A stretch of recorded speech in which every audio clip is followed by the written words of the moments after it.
Super star Rajinikanth கூலி படத்துடைய வெற்றியை தொடர்ந்து இப்போ ஜெயிலர் 2 படத்தில் நடித்து முடிச்சிருக்காரு. மேலும் இந்த ஜெயிலர் 2 படத்தில் சூப்பர் ஸ்டாரோட சேர்ந்து மோகன்லால், சிவராஜ்குமார், ஜாக்கி ஷெராப், சுனில், தமன்னா, யோகி பாபு, ரெடின் கின்ஸ்லி போன்ற மிக முக்கியமான நடிகர்கள் பாகம் 1 நடித்த நடிகர்கள் அனைவரும் பார்ட் 2லையும் இருக்காங்க. அதைத் தொடர்ந்து இந்த படத்தில் விஜய் சேதுபதி, சுராஜ் வெஞ்சமூடு, மிதுன் சக்கரபோர்த்தி, நேரா ஃபர்தோக்கி மற்றும் ஷாருக் கான், பவன் கல்யாண் போன்றோர் இணைஞ்சிருக்கிறதா சொல்லப்படுது. கிட்டத்தட்ட 650 கோடிக்கு மேலே வசூல் செய்த இந்த ஜெயிலர் படம் அதோட ஜெயிலர் 2 படம் 1000 கோடிக்கு மேலே வசூல் செய்யும், தமிழ் சினிமாவுக்கு பெருமை சேர்க்கும் என்று எதிர்பார்க்கப்படுது.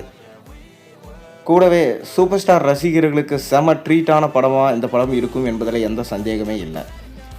காரணம், சூப்பர் ஸ்டாரோட கெரியரிலே இந்த படத்திற்காக ரொம்பவே மெனக்கெட்டு நடிச்சிருக்காராம் சூப்பர் ஸ்டார் ரஜினிகாந்த்.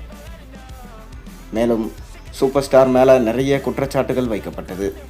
அது அனைத்திற்கும் நேரடியாக பேட்டி கொடுத்து தன்னுடைய விளக்கத்தை கொடுத்திருந்தார் சூப்பர் ஸ்டார் ரஜினிகாந்த். ரசிகர்களும் இதுதான்ப்பா சூப்பர் ஸ்டார் ரஜினிகாந்த், என்றைக்கும் யார் மீதையும் பொறாமப்பட்டது கிடையாது, தன்னுடைய ரசிகர்களுக்காக தொடர்ந்து படங்களை பண்ணிட்டு வராரு. இப்போ நமக்கு கிடைச்சிருக்க லேட்டஸ்ட் அப்டேட் என்னென்னா, ஜெயிலர் படம் ஆகஸ்ட் மாதம் வெளியாக போகுது. இதனால் ஜெயிலர் 2 படத்துடைய ஆடியோ லான்ச் குறித்து ஒரு சின்ன தகவல் கிடைச்சிருக்கு. ஏற்கனவே பார்த்தீங்கன்னா யோகி பாபு இந்த படம் செமையாக வந்திருக்கு, நான் கொஞ்ச நாள் தான் நடிச்சிருந்தேன், பழையபடி கேப் ஓட்டுற டிரைவராக தான் இந்த படத்தில் நான் நடிச்சிருக்கேன், ரஜினியோடு சேர்ந்து வர சீன்ஸ் அனைத்துமே பக்காவாக வந்திருக்கு என சொல்லியிருந்தார்.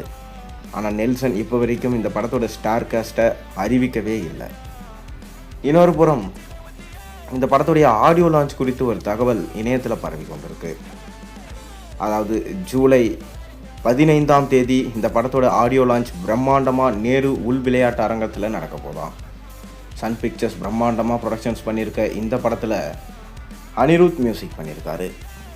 முதல் பாகத்திலே அனிருத் தான் ஹீரோ என ரஜினியே கூறியிருந்தார்.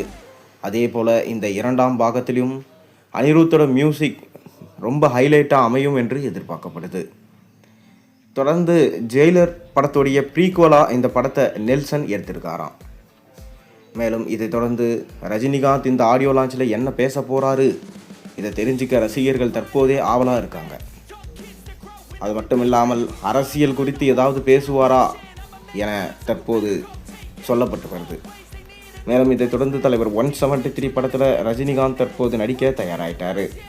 அதைத் தொடர்ந்து தலைவர் 174 கமல் மற்றும் ரஜினி இணைந்து நடிக்க போகிற ப்ராஜெக்டையும் நெல்சன் தான் எடுக்கிறாரு. அனிருத் அந்த படத்துக்கு மியூசிக் பண்ணுறாரு.